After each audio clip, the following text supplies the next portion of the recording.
Rahmatullahi wabarakatuh.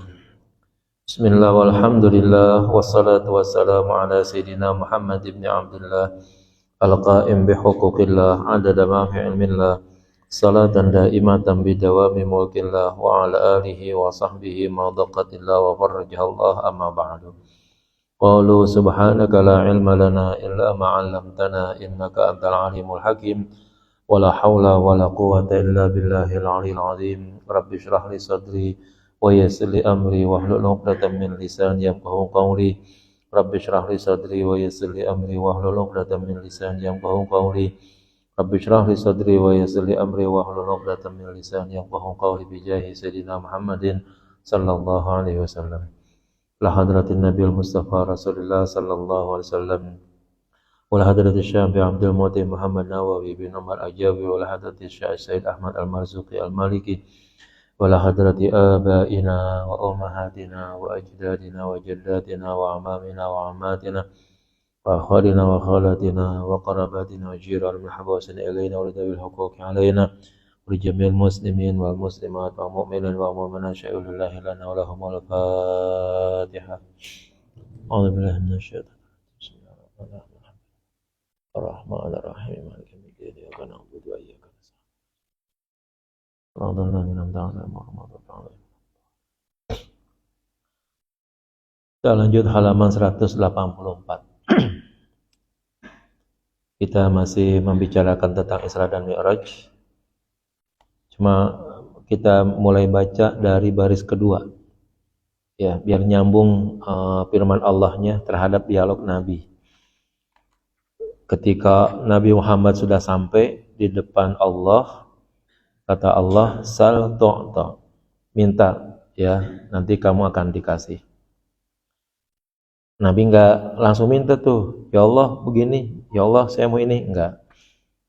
Nabi ngerembetin dulu, ya Allah engkau kasih Ibrahim ini, ya Allah engkau kasih Daud ini, ya Allah engkau kasih Sulaiman ini, ya Allah engkau kasih Isa ini, gitu ya, macam-macam tuh kemarin udah jelasin. Nah, ya, kemudian setelah itu baru Allah kasih tahu apa yang seharusnya dan sepantasnya dikasih untuk Nabi Muhammad. Ini ada berdoa nih begini nih, ya. Ya Allah, engkau begini, engkau begitu, ya kan. Tuh para nabi kita jadiin wasilah tuh. Kalau pengen kaya gitu, Nabi Sulaiman tuh sambatin, ya Allah engkau kasih Nabi Sulaiman harta dan kekayaan yang banyak. Saya minta ya Allah kekayaan sebagaimana engkau berikan kepada Nabi Sulaiman. Gitu. Muka kita nggak glowing, ya. Kan sekarang begitu modelnya. Ya Allah engkau berikan kegantengan nama Nabi Yusuf. Ya Allah berikan ya muka saya dilihat orang cakep walaupun saya jelek gitu maksudnya kan.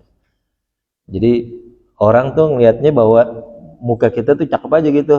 Pantasnya sih emang jelek gitu. Cuman karena pengaruh Nabi Yusuf yang kita minta, akhirnya tuh seperti itu. Nah, jadi di setiap nabi itu Allah berikan nilai-nilai tertentu di mana dengan nilai-nilai dan mukjizat tertentu itu kita bisa jadikan wasilah untuk berdoa. Jangankan Nabi, ya. Di zaman Nabi Musa itu kalau nggak salah di Riyadhus Shalihin itu dijelaskan ada 3 orang tuh jalan pulang kemalaman.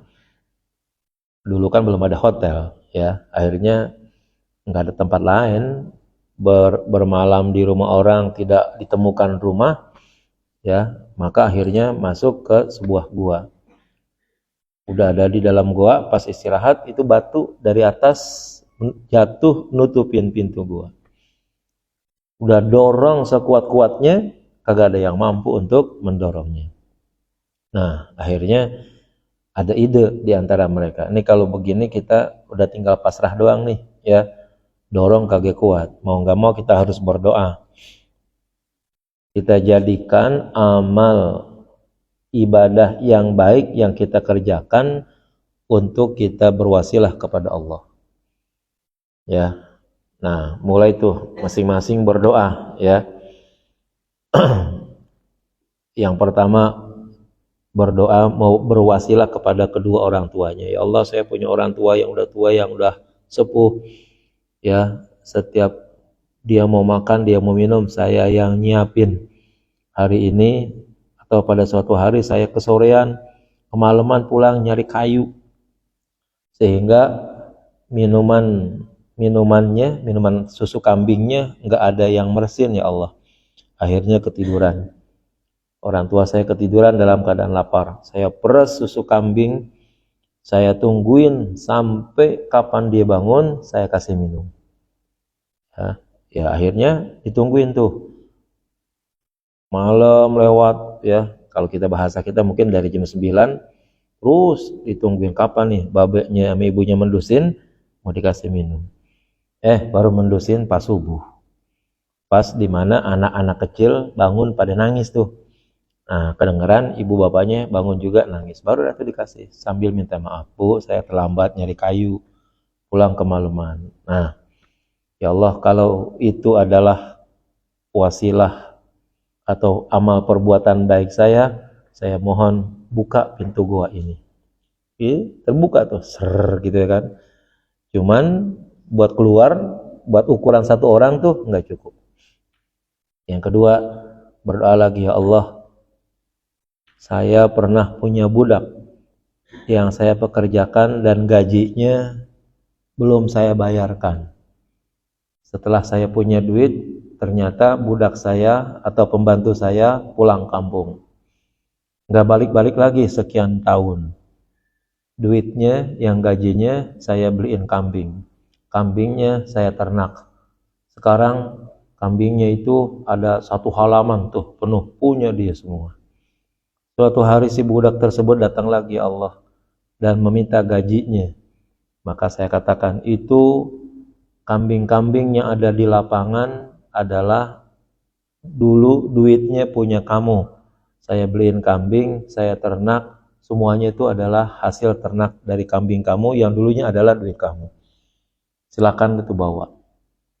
Itu pembantu dibilang begitu, bawa kambingnya. Satu pun kagak disisain.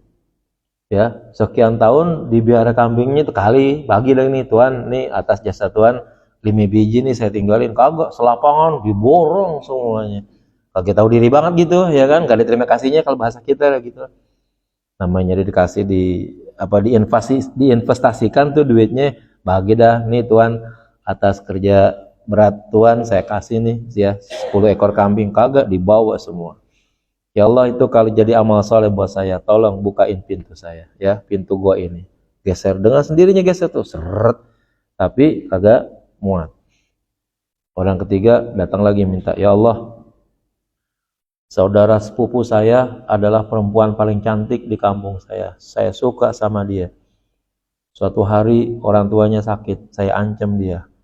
Saya mau ngasih duit kamu, ya, tapi dengan syarat kamu tidur sama saya. Ya, akhirnya karena buat nyelamatin orang tuanya, itu perempuan bersedia tidur sama saya. Pas lagi mau berhubungan, itu perempuan ngomong sama saya, ya, tolong takwa kepada Allah. Akhirnya gara-gara omongan itu tuh, ya, gak jadi tuh dia berzina. Udah balik sana nih duitnya, buat ngobatin bapak kamu. Gak jadi tuh dia berzina, ya kan? Ya Allah, katanya, kalau itu merupakan amal soleh buat saya, tolong pintu gua bukain lagi. Geser lagi, ya kan? Baru tuh 3 kali berdoa, pintu gua bisa lagi tuh buat buat masuk keluar dari situ, ya. Artinya apa kalau gitu? Wasilah berdoa cuman amal-amal perbuatan saja Allah terima. Ya, apalagi kalau berdoa dengan wasilahnya para nabi yang memang pasti nabi itu orang baik, orang suci, orang bersih, orang takwa. Contoh yang begitu bukan kiai yang nyontoin, bukan wali yang nyontoin, ya, langsung Nabi Muhammad nyontoin. Ya Allah, Ibrahim engkau kasih ini, ya Allah Daud engkau kasih ini, ya Allah Musa engkau kasih ini, ya Allah Isa engkau kasih ini. Aku engkau kasih apa ya Allah, ya, saya minta ini. Nah, gitu cara doanya, ya. Nah, kalau gitu nanti Lihat dah, kita punya kebutuhan apa itu? Ya, minta kepada Allah sesuai dengan kondisi kita, hubungkan dengan Nabi yang relevan dengan kondisi kita kayak begitu, ya. Yang penting karena kita manusia biasa, ya, jangan menghubungkan kepada Nabi Ayub. Nabi Ayub tuh diuji sama Allah, korengan sebadan-badannya. Ya Allah, engkau bikin korengan Nabi Ayub. Nah, lu mau bikin korengan lagi badannya, ya kan? Jangan yang cakap-cakap aja dah, kira-kira begitu, ya. Nah, itu. Nah, jawaban Allah dimulai baris kedua. Kita mulai dari situ walaupun udah kita baca tapi biar nyambung. Wa qala Allah Subhanahu wa ta'ala, maka Allah menjawab, qad takhadtuka habiban. Sungguh aku telah menjadikan engkau hai Muhammad sebagai kekasih. Wa arsaltuka linnasi kafatan, dan aku mengutus engkau kepada manusia keseluruhannya. Basyiran, ya, sebagai pembawa kabar gembira, aibi thawabi, dengan mendapatkan pahala. Wa nadhiran, dan sebagai pemberi peringatan, aibil iqabi, dengan mendapatkan siksa. Ya, nabi yang lain enggak dijadikan kekasih. Nabi yang lain, rasul yang lain diutus cuman buat kampungnya doang. Ya, terbatas. Kalau Nabi Muhammad diutus untuk semua manusia, tapi untuk nabi-nabi yang lain sebatas tuh buat kampungnya aja. Contoh Nabi Isa, ya. Nabi Isa itu cuman diutus ke kampung yang namanya Nazaret, ya, ke kampung yang namanya Nazaret. Orang Arab kagak bisa ngomong Nazaret, maka orang Arab bilangnya Nasoro gitu, ya. Maka akhirnya dianggap bahwa Nabi Isa itu diutus untuk kaum Nasrani, jadinya orang kita bilang begitu. Padahal itu nama kampung Nazaret diarabkan menjadi Nasoro begitu. Sebatas itu aja, lebihnya kagak gitu, ya. Untuk kaum Nabi Isa di Nazaret kemungkinan besar masih kaum Bani Israel tuh pada waktu itu. Kalau Nabi Muhammad, ya semua. Tidak ada setelah Nabi Muhammad ini diutus satu kaum yang masih layak dan masih boleh untuk menggunakan syariat nabi-nabi terdahulu. Udah ketutup sudah, ya. Setelah Nabi Muhammad sampai, udah semua nabi yang manapun pokoknya syariatnya sudah keputus, sudah selesai, ya. Biar itu masih ada, tetap nggak berlaku gitu. Sama. Ente kalau punya duit nih 1 miliar gitu misalnya, tapi duitnya duit zaman Soeharto aja dah. Dulu kan ada itu duit 50-an yang gambar Soeharto, ngalamin gak dulu? Ngalamin ya? Nah coba deh jayalin. Kalau punya duit tuh 1 miliar gitu, coba dah bawa ke Kebayoran sono, ya kan? Beliin, jangan jauh-jauh dah, beli pisang tanduk aja dah, ya. Bang, pisang tanduk berapa nih? Ya, 300.000, jangan pakai tawar, ya. Duitnya banyak, ya kan? Nih bang, duitnya 300.000. Tukang pisangnya pereksa lah, ini duit gambarnya masih Soeharto aja, ya kan? Pulangin, nggak laku. Dari zaman Soeharto kemarin emang berapa tahun, ya kan? Saya aja masih ngalamin, belum lama banget kan, berarti duit aja nggak berlaku, walaupun duitnya masih ada. Nabi juga begitu. Kalau Allah udah ngutus Nabi Muhammad, maka nabi yang lain syariatnya berhenti sudah.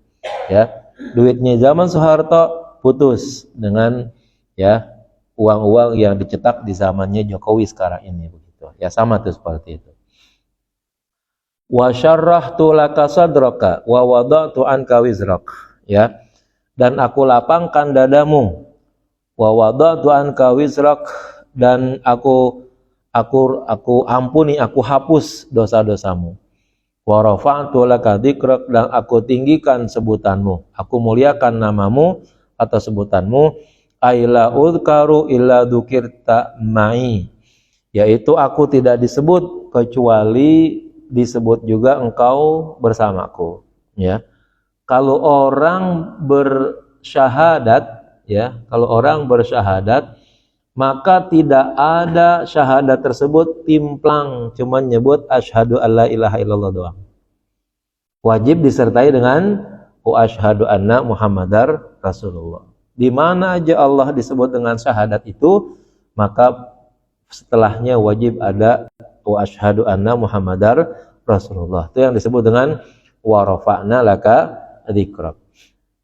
Wa ja'altu ummataka ummatan wasata, dan aku jadikan umatmu sebagai umat pertengahan, ay khiyaran adulan, yaitu umat yang paling baik dan umat yang sedang-sedang saja, ya, tidak terlalu. Umat-umat terdahulu yang panjang-panjang umurnya, yang tinggi-tinggi badannya, yang pendek-pendek banget kadang-kadang, ya. Kalau umatnya Nabi Muhammad, ya cukup dikasih usia, dikasih umur, dikasih badan tuh nggak sangat luar biasa banget itu. Dulu di zaman nabi tertentu ada orang yang badannya tinggi sekali, dia kalau nancep atau nyari ikan, ya, itu tombaknya setinggi badan dia. Badannya dia tinggi sekali. Ikan ditancap, jegrek, ya kan? Udah di nempel tuh di tombaknya, membakarnya enggak pakai api, disodorin aja ke matahari. Lah kan tinggi banget kalau begitu orangnya, ya kan? Ikan mateng tuh, ya. Ikan matang, jadi tingginya badan dia ditambah dengan tombaknya, ya, lalu ya kelama-kelamaan tuh ikan matang. Oh, berarti tinggi banget kalau begitu. Saking panasnya atau saking ininya tuh matahari dipakai buat membakar ikan gitu. Kalau kita kan membakar ikan pakai api dulu, dia enggak. Dengan tingginya badan, maka seukuran tombak itu juga dia nyari ikan, jadi tingginya badan tambah tingginya tombak. Sodorin ke matahari, ya, ke arah matahari begitu, itu ikan matang tuh, saking gedenya itu dan saking tingginya orang pada waktu itu. Kita naik pohon kelapa aja susah, ya. Wa ja'altu ummataka humul awwalun, dan aku jadikan umatmu mereka adalah orang-orang yang pertama. Pertama dalam apa? Ai fil ba'tsi wal hisabi wal mururi 'ala sirati wa dukhulil jannati, yaitu orang-orang yang pertama dibangkit. Orang-orang yang pertama dihisab. Orang-orang atau umat yang pertama lewat di siratal mustaqim. Dan orang-orang yang pertama atau umat pertama masuk ke dalam surga. Wa humul akhiruna ai fil wujudi, sementara mereka adalah orang yang paling terakhir di dalam keberadaannya. Umat Nabi Muhammad secara real nih kayak kita begini kan, ini kan dilihat dari sisi keberadaan Nabi, umat yang terakhir, ya. Nabinya khatamun nabiin, penutup nabi, ya. Kita berarti jaga khatamul qaum, jadinya penutup kaum. Setelah itu udah nggak ada lagi nabi. Berarti sampai hari kiamat nih semuanya dianggap sebagai umat Nabi Muhammad, ya. Berarti kan kebelakangan kalau begitu. Nah, cuma nanti pas hari kiamat, ya, umat Nabi Muhammad dibangkit terlebih dahulu, lalu kemudian dihisab duluan, masuk siratal mustaqim duluan, ya, terus masuk surga juga duluan. Cuman resikonya masuk neraka juga, ya mau gak mau, ya kan. Orang masuk siratal mustaqimnya kan duluan, kalau nyebur duluan, kan begitu kan? Ya resiko begitu. Masa masuk siratal mustaqim duluan, masuk nerakanya belakangan, gimana jadinya kan gitu. Kalau yang masuk neraka tuh ya mau nggak mau, ya, masuk nerakanya duluan jadinya. Umat yang duluan istilahnya berbuat jahat, ya nanti tunggu, ya, belakangan masuknya. La tajuzu lahumul khitbatu hatta yashhadu annaka abdi wa rusuli, tidak diperkenankan bagi mereka melakukan khitbah, melakukan lamaran, melakukan pernikahan sampai mereka bersaksi bahwa engkau adalah hambaku dan rasulku. Qulu jami'an, tuh pada waktu akan nikah tuh, ya, pada waktu khutbah nikah dibacain tuh kan, qulu jami'an asyhadu. Nah, itu di situ tuh. Yang udah pernah nikah kan ngalamin kalau begitu kan, ya, bahwa kita disuruh nikah itu dengan mengucapkan syahadat, dan salah satu syahadatnya adalah mengakui bahwa Nabi Muhammad adalah hamba Allah dan juga utusannya. Artinya apa kalau begitu nih? Siapapun pada dasarnya kalau dia mau nikah yang benar, maka harus nikahnya berdasarkan syariat Islam. Ya, syariat-syariat yang lain karena sudah terhapus, maka pernikahannya enggak dibenarkan kalau sekarang itu. Kalau dilihat dari sisi agama Islam. Coba kita lihat ya, orang agama lain nikah perempuan nggak perlu ada wali, ya nikah aja. Nanti yang nikahin kan ya tokoh agamanya begitu ya. Siapa aja dah pokoknya tokoh agama itulah yang menjadi yang menikahkan dari dua pasangan tersebut. Nah, kalau kita tidak, peraturan dalam syariat Islam yang wajib menikahkan adalah wali. Walinya harus wali kandung, ya. Nggak boleh orang lain menikahkan yang bukan anaknya begitu. Ini kira-kira aturannya itu seperti itu. Wa ja'altu min ummatika aqwaman qulubuhum anajiluhum, dan aku jadikan dari atau sebagian dari umatmu satu kaum yang hati mereka sama dengan senilai Injil-Injilnya atau kitab-kitab para nabi-nabi terdahulu. Ay wa'izuhum, yaitu maksudnya umat Nabi Muhammad adalah sebagiannya menjadi para penasehat, wa amiruhum, dan para orang yang memerintahkan ma'ruf, wa nahihim, dan orang yang melarang kemungkaran. Wal makna, yang dimaksud Qur'anuhum mahfuzun fi sudurihim, bahwa Qur'annya itu tersimpan atau dihafalkan di dalam hati mereka. Jadi hatinya umat Nabi Muhammad itu sekelas dengan Injilnya Nabi terdahulu. Injil kan umatnya Nabi Isa tuh ya. Nah, artinya apa? Sangat memungkinkan dimaknai yang pertama bahwa mereka adalah orang yang pelaksana penasehat, ya, sesuai dengan yang ada di dalam Injil, begitu juga yang ada di Al-Quran. Umat Islam menjadi penasehat itu sama dengan yang ada di dalam Al-Quran dan ada di dalam Injil dalam hal kebaikan. Memerintahkan yang baik atau ma'ruf, amar ma'ruf, dan mencegah yang mungkar atau nahi munkar, itu sama juga seperti yang terletak di dalam Injil. Ya, dalam hal yang dulu dibawa oleh Nabi Isa nih, Injilnya ya, yang memang Allah turunkan untuk Nabi Isa. Nah, makna lainnya adalah bahwa hatinya orang atau hatinya umat Nabi Muhammad setaraf dengan Injil, itu artinya orang atau umat Nabi Muhammad mampu menghafal Qur'annya. Ya. Nih sekarang boleh dah kita kalau mau ngecek ini gitu misalnya ya, pendeta yang paling pinter yang mana begitu, kita cek di seluruh dunia yang kira-kira hafal kitab Bible-nya tuh, oh keren banget ya. Kalau yang namanya Al-Quran ya, di era modern sekarang seperti ini, orang yang memang usianya ya mulai dari 5 tahun ke atas itu udah sekengkean yang hafal Quran ya. Banyak, kalau kita mau kumpulin tuh ribuan kali dah anak-anak kecil yang masih ini udah hafal Quran banyak ya. Yang usianya lanjut hafal Quran banyak ya. Tapi di kalangan umat lain yang diakui dah punya kitab suci, cari pendetanya, pasturnya, apanya gitu, tokoh agamanya, suruh hafalin kitabnya, nggak ada yang hafal ya. Jadi mereka cuman harus baca aja kalau gitu, jadinya tuh nggak ada yang hafal tuh Bible, nggak ada yang hafal ya. Perjanjian lama, perjanjian baru nggak ada yang bisa ngapal. Enaknya tuh Al-Quran dihafalin karena dia juga punya satu bahasa yang sama ya. Di seluruh dunia orang dengan bahasa yang berbeda, tapi giliran ngapalin Quran sama semuanya. Coba kalau ngajarin atau ngapalin Bible ya, orang Indonesia ngapalin Bible-nya pakai bahasa Indonesia, dipergi aja ke London kagak berlaku di sono ya kan.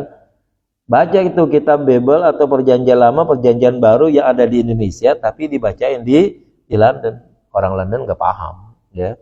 Begitu seterusnya ya. Tapi kalau kita nih nggak jauh-jauh dah baca Fatihah gitu misalnya ya, Di mana kita baca Fatihah, orang tahu itu tuh suratul Fatihah begitu, ya. Nggak ada yang nggak tahu. Ya, bagi umat Islam umur sekolah dah ya, kita batasin umur 7 tahun gitu misalnya. Udah dapat dipastikan tuh yang namanya Alhamdulillah Rabbil Alamin sampai walad dolin, udah pada tahu itu adalah suratul Fatihah. Cari dah ya, di seluruh dunia itu mesti orang sama bacaannya, mulai dari bismillah sampai walad dolin itu sama semuanya. Ya, tapi kalau ya kitab-kitab yang lain ya repot ngapalinnya, ada berapa juta bahasa kita harus ngapalinnya kalau begitu ya. Makanya kitab-kitab yang lain susah untuk dihafalkan di satu negara, belum tentu ya hafal dengan bahasa yang lain di negara lain. Wa ja'altuka awwalan nabiyyin khalqan, dan aku jadikan engkau sebagai nabi pertama dari sisi penciptaan. Nih seharusnya nih kalau nggak salah nih bihasabi nih ya, bihasabi takdir. Seingat saya sih begitu. Nanti kalau ada yang punya kitab kuningnya, tolonglah dicek lagi. Wa ja'altuka awwalan nabiyyin khalqan ay bihasabi takdir wa akhiruhum ba'tsan. Dan aku jadikan engkau sebagai nabi pertama dilihat dari sisi penciptaannya ya, dilihat dari segi ketentuannya. Wa akhiruhum ba'tsan, tapi yang paling akhir dalam proses pembangkitannya. Jadi Nabi Muhammad itu jadi nabi di alam arwah ya, adalah nabi pertama, rasul pertama. Baru nabi-nabi yang lain. Di alam arwah Nabi Muhammad berdakwah kepada para nabi. Muncul Adam. Nah, dakwahnya Nabi Adam adalah dakwah yang Nabi sampaikan kepada Nabi Adam disesuaikan dengan situasi dan kondisi Nabi Adam. Datang Nabi Nuh, di alam arwah dulu Nabi Muhammad sudah berdakwah kepada Nabi Nuh. Ya, Nabi Nuh lahir, apa yang disampaikan oleh Nabi Nuh adalah hasil ajaran Nabi Muhammad di alam arwahnya. Itu begitu semua. Sampai nanti semuanya selesai, misalnya sampai Nabi Isa, nah itu Nabi Isa berdakwah sesuai dengan yang diajarkan Nabi Muhammad di alam arwahnya, begitu. Ya, itu hebatnya Nabi Muhammad. Tapi Nabi Muhammad sendiri secara eksistensi wujudnya itu adalah Nabi yang terakhir dalam segi bangkitnya. Maka di dalam hadis dikatakan kuntu nabiyan wa Adam bainal ma'i wat turab. Ya, singkatnya seperti itu. Aku sudah diangkat jadi nabi sementara Adam masih berbentuk air dan tanah. Adamnya masih bisa tuh, tanah, nih air, belum diadonin gitu, belum dijadiin adonan, belum diaduk. Ya, masih bisa antara air dan tanah. Kan bahan utama manusia kan begitu ya. Yang pertama adalah air, yang kedua adalah tanah, itu yang paling yang paling besarnya. Lalu Allah aduk semuanya, lalu jadilah Adam. Adamnya masih dalam bentuk tanah dan air, Nabi Muhammadnya sudah jadi nabi pada waktu itu di alam arwahnya. Wa ja'altuka awwalu man yaqdi lahum yaumal qiyamah, dan aku jadikan engkau orang pertama ya yang memberikan keputusan bagi manusia pada hari kiamat. Ya, nanti Nabi Muhammad tuh pemain tunggal di sekian banyaknya orang yang lahir di kalangan manusia. Penentunya itu adalah satu-satunya Nabi Muhammad. Maka hati-hati kita ya kepada Nabi Muhammadnya jangan sembarangan, kepada zuriyahnya juga jangan sembarangan ya. Kenapa? Ya, kalau kita punya anak kita ditamparin orang, kita marah nggak? Iya. Kita kan bukan nabi, bukan apa, manusia biasa. Kita tahu tuh anak kita ditamparin orang, marah kita. Kalau ada sekarang orang bilang bahwa nasab Nabi Muhammad putus, kira-kira nabinya marah gitu? Ya, anak keturunannya dibilang bukan anaknya, kira-kira begitu ya. Ini yang udah punya anak dah coba ya kan. Nah, dibilang itu emang itu anak lo ya kan gitu. Ya. Pasti kita marah ya kan. Lah ini kan lahir dari istri saya ya kan. Masa bukan anak saya tuh begitu. Nah, Nabi Muhammad juga sangat marah manakala ya yang zuriyahnya yaitu tidak dinyatakan sebagai anaknya. Repot nanti kalau kita tidak ingin menyatakan keturunan Nabi itu adalah anak bapaknya yang tersebut begitu. Lalu anak siapa dia? Ya. Anak siapa dia? Kalau bukan anak dia, kemungkinan besarnya satu, anak siapa? Kalau yang kedua, kalau menuduh bukan anaknya dia, berarti menuduh orang tersebut sebagai anak zina. Pantes ya orang seperti itu dianggap sebagai anak zina, nggak mungkin. Nah, maka hati-hati kita jangan sampai ya melakukannya sedemikian. Wa ataitu kasab'am minal mathani, dan aku berikan kepadamu sab'am minal mathani, 7 ayat yang dibaca berulang-ulang. Ya, lam u'tiha, yang aku tidak pernah berikan sab'am minal mathani nabiyan kepada satu nabi pun qablaka, sebelum kamu. Ya, jadi surah Al-Fatihah itu disebut dengan sab'am minal mathani. Ya, 7 ayat yang dibaca berulang-ulang, itu namanya sab'am minal mathani. Katanya ya surat-surat yang lain kira-kira gambarannya udah ada di dalam kitab-kitab yang lain, tapi surat Al-Fatihah itu enggak ada ya, hanya Nabi Muhammad saja ya yang diberikan suratul Fatihah. Wa ataituka khawatima suratil Baqarah, dan aku berikan kepadamu akhir surah Baqarah, min kanzin, yang datang dari gudang simpananku, tahtal arsy, yang ada di bawah arsy, lam u'tiha nabiyan qablaka, yang belum pernah aku berikan simpanan tadi kepada satu nabi pun sebelum kamu. Ya. Jadi mulai dari apa tuh? Lillahi ma fis samawati wa ma fil ardi, kalau kita baca tahlil tuh ya. Nah, itu namanya akhir surah Baqarah. Dibiasain tuh. Ya. Yang namanya tidur terutama ya, mulai dari alif lam mimnya, ayat kursinya, dan lillahi ma fis samawati itu baca. Kalau itu udah dibaca udah dah. Yang lain kagak perlu dibaca lagi, udah dianggap cukup dengan baca itu ya. Kemudian wa ataituka al-kautsar, dan aku berikan juga kepada kamu Al-Kautsar. Al-Kautsar bisa dimaknai nikmat yang banyak, nikmat yang sangat luar biasa, nikmat yang besar. Ya, apapun bentuknya, kita nggak tahu pokoknya, tapi itulah nama nikmat. Yang kedua adalah nama daripada telaga, ya. Namanya disebut dengan Haud Al-Kautsar namanya. Telaga Al-Kautsar. Ada yang bilang di surga, ada yang bilang ya di pintu sebelum masuk surga. Ada juga kata yang bilang di depan Shiratal Mustaqim, ya. Orang yang berpendapat demikian banyak ya, andaikan ada umat atau seseorang yang diberikan minum dari air telaga Al-Kautsar, ya, kemanapun dia masuknya, baik ke surga maupun ke neraka, maka dia tidak akan merasakan hausnya lagi. Nah, jadi macam-macam pendapatnya sih kalau begitu.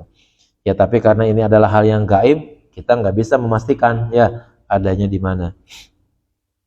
Nanti ada bahasanya itu, kalau kita bahasa itu alumnus neraka jahanam. Wah, ya kan, keren. Kalau sekarang kan alumnus UGM gitu kan, ya kan, keren tuh. Nanti di sana juga ada tuh alumnus neraka jahanam gitu. Artinya orang yang masuk ke neraka jahanam lalu dosanya habis, dianggap selesai oleh Allah siksaannya, maka dia masuk ke dalam surga.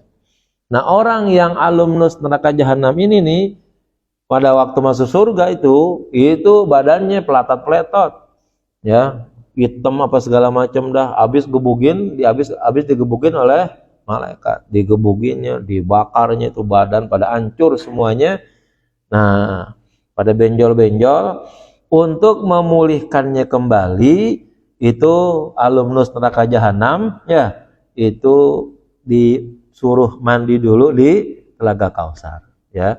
Setelah mandi di Telaga Kausar, udah, ya, utuh kembali, balik lagi menjadi bagus lagi, begitu.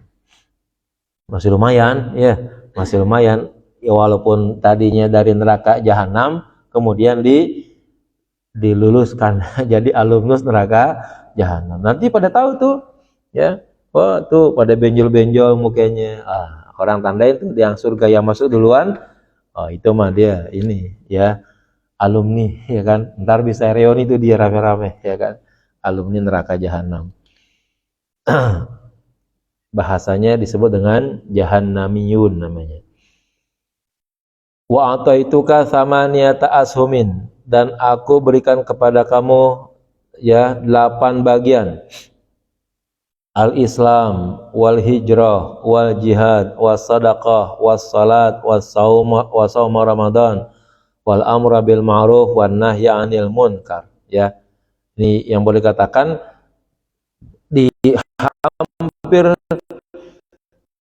nabi-nabi yang lain tidak semuanya ada satu, ada dua, semuanya, ya. Tapi kalau semuanya, nah itu ada Nabi Muhammad. Faja'altuka fatihan ay likulli khairin, dan aku jadikan engkau sebagai pembuka bagi setiap kebaikan, wa khataman lil anbiya, dan menjadi penutup bagi para nabi. Artinya ketika Nabi Muhammad lahir, ya, maka semua nabi sudah tidak ada lagi. Ini harus dipahami nih baik-baik nih kita, gitu, ya. Saya bersyukur banget dah, kagak ada dari saya lahir gitu, pantesan saya lahir dah gitu, ya. Tahun 70 tuh seingat saya hidup di Jakarta, kagak ada orang Betawi yang ngaku nabi. Alhamdulillahnya tuh di situ tuh. Pernah dengar nggak begitu? Orang Betawi ngaku nabi gitu. Caak dah namanya, ya kan. Nabi Caak gitu misalnya, Nabi Boim, nggak ada, ya. Tapi di wilayah-wilayah lain banyak yang orang lain tuh ngaku sebagai nabi, ya. Dan anehnya ada tuh yang ngikutin, ya. Orang tahu bahwa Nabi Muhammad adalah nabi terakhir, ada orang muncul katanya turun dari gunung, dapat wangsit, dapat wahyu, saya jadi nabi, ngikut pada. Kan gobloknya tololnya kedengkul-dengkul kalau begitu. Dikasih tahu bahwa Nabi Muhammad adalah nabi terakhir, ada orang ngaku nabi, ya kan? Dia ngikut bahwa dia adalah sebagai nabi. Kan gebleknya luar biasa kalau begitu. Al-Quran udah ngasih tahu, Nabi melalui hadis yang ngasih tahu, ulama juga menjelaskan Nabi Muhammad nabi terakhir, ya. Ada aja dah yang ngaku nabi, ada aja tuh pengikutnya, ya kan. Yang ngikutnya bukan orang goblok. Kalau pengikutnya tuh orang miskin, orang susah, orang bego, orang kagak bisa baca, saya mah bilang iya dah, nggak apa-apa. Tuh pengikut Lia Eden tuh ada teman seangkatan di kampus UIN pada waktu itu, jurusan Usuluddin, ya. Kalau sahabat-sahabat kenal dengan teman saya tuh Abdul Haris tuh, sekelas tuh sama dia pada waktu itu, ya. Jadi sekretarisnya Jibril. Wah, keren. Ya, orang lulusan Fakultas Usuluddin jadi sekretarisnya Jibril. Akhirnya tuh Jibril ditangkap sama polisi. Cuman polisi Indonesia yang hebat bisa nangkap Jibril. Ya, itu luar biasa. Polisi lain, jangankan polisi Arab, ya kan gitu. Polisi yang lain kagak bisa dah pokoknya. Yang bisa nangkap cuman polisi Indonesia doang tuh bisa nangkap Jibril. Harus disadari baik-baik, jangan sampai nanti ada orang ngaku lagi sebagai nabi lalu kemudian kita ikutin. Kepinterannya apa kadah pokoknya, ya. Dia bisa bikin sulap kalau begitu, ya, bisa nggandain duit, semua orang cium tangan sama dia, semua perempuan pasrah sama dia, begitu semacamnya begitu. Jangan dipercaya bahwa itu adalah sebagai nabi begitu. Pasti kalau orang udah ngaku-ngaku seperti itu, nanti ujung-ujungnya pasti pelaku-pelaku kemaksiatan yang demikian tadi itu. Wa ataituka liwa alhamdi, dan aku berikan kepada kamu bendera pujian, ya, disebut dengan liwaul hamdi. Fa Adam wa man dunahu, maka Nabi Adam dan orang-orang atau anak-anak yang lahir dari keturunannya tahta liwaika, ada di bawah benderamu, ya. Adam dan nabi-nabi yang ada di bawahnya dan semua keturunannya itu ada di bendera Nabi yang disebut dengan liwaul hamdi.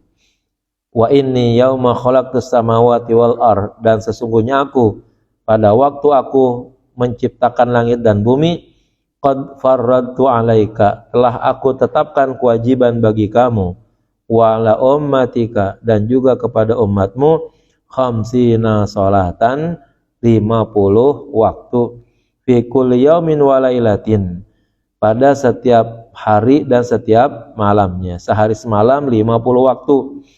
Faqum biha anta wa ummataka, maka laksanakanlah 50 waktu tersebut baik kamu maupun umat kamu. Salat yang paling ringan kan 2 rakaat ya. Witir kan itu penutup. Secara normal salat yang paling sedikit jumlahnya 2 rakaat. Sekarang kalau salatnya 2 rakaat ada 50 waktu, ya. Kan disebut 50 waktu nih, bukan 50 rakaat, bukan. Kalau 50 rakaat mah gampang, ya. Kerjain 1 jam juga 50 rakaat bisa selesai itu, ya. Tapi ini 50 waktu masalahnya.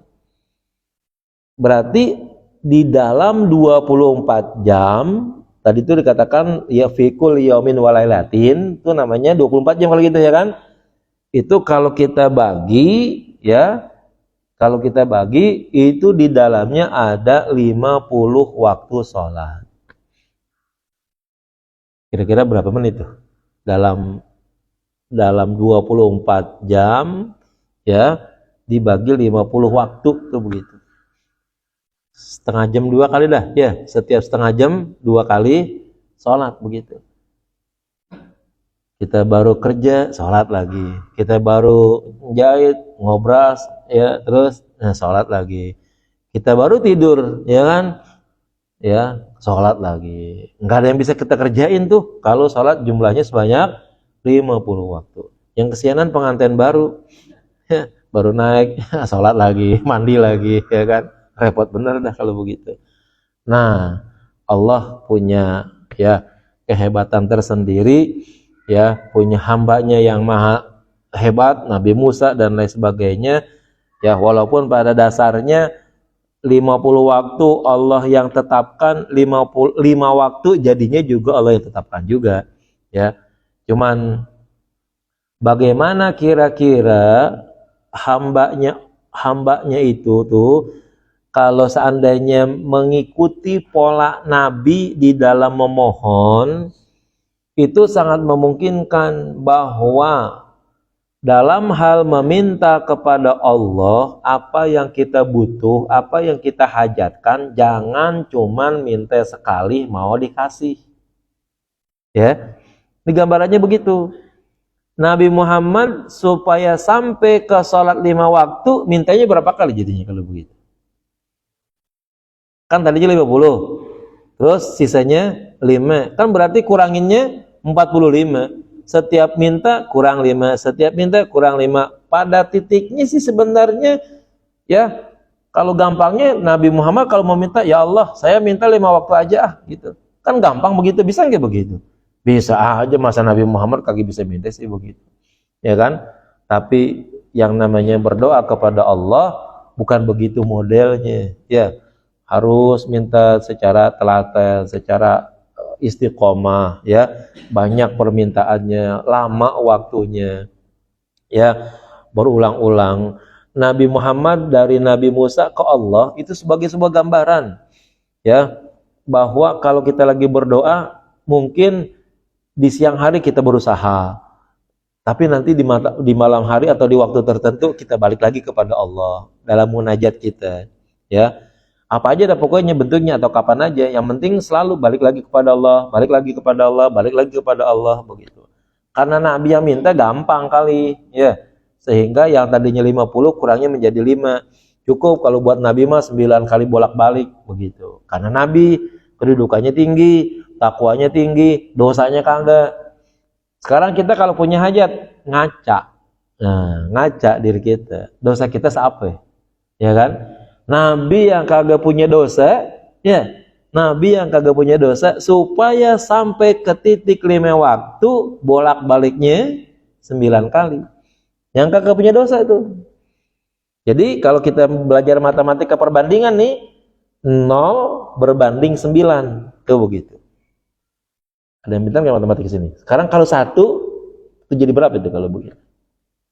Dosanya 0 harus 9 kali bolak-balik. Dosa kita ada nggak yang pasti 1? Enak kalau begitu ya. Sekali istighfar juga bubar tuh dosa. Dosa kita banyak banget kalau begitu ya. Lah kalau seandainya 0 berbanding 9, 100 berbanding berapa kali kalau begitu doanya? Itu kan begitu jadinya. Ya, bukan Allah nggak mau kasih, tapi memang udah dogma dan aturannya dari Allah begitu. Kalau berdoa jangan sekali, berulang berkali. Contohnya siapa? Nabi Muhammad aja begitu, kata Allah begitu ya kan.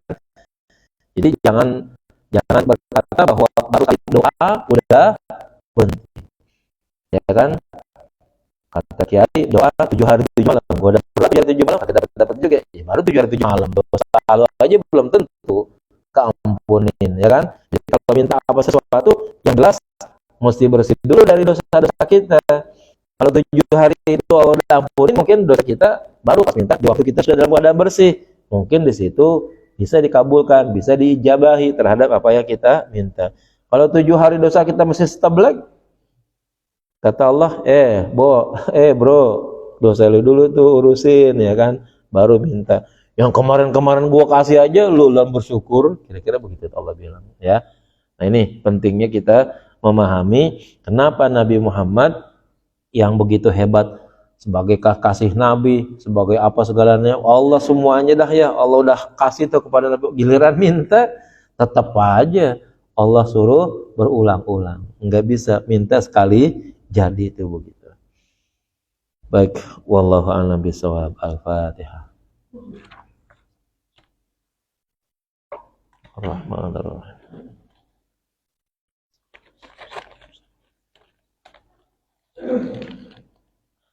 Bismillahirrahmanirrahim. Alhamdulillahirabbil alamin. Allahumma shalli wa sallim wa barik ala sayyidina Muhammad wa ala ali sayyidina Muhammad.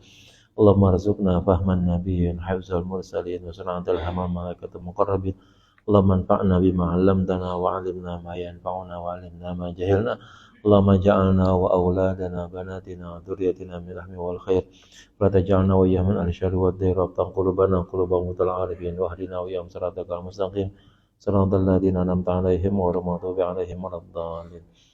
Allahumma inna ala dzikrika wa syukrika wa husni ibadatik. Allahumma inna ala dzikrika wa syukrika wa husni ibadatik. Allahumma inna ala dzikrika wa syukrika wa husni ibadatik birahmatika ya arhamar rahimin. Rabbana taqabbal minna innaka antas samiul alim wa tub 'alaina innaka antat tawwabur rahim. Rabbana atina fid dunya hasanah fil akhirati hasanah wa qina adzabannar. Sallallahu alaihi wasallam Muhammad walhamdulillahi rabbil alamin. Mohon maaf. Assalamualaikum warahmatullahi wabarakatuh.